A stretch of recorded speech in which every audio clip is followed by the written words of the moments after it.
How to download WhatsApp Business on Android. Hello everyone, welcome to this channel. I'm Emily and I'm here to help you out today. So without any delay, let's get started. So first of all, go to the Play Store application on your device and make sure that you're logged into your account. Then tap on the search option and search for WhatsApp Business.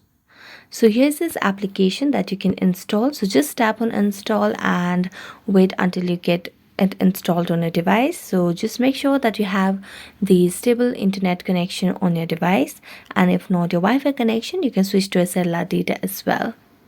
So just make sure that you get it downloaded on your device, and this app is generally used for the business purposes as it names.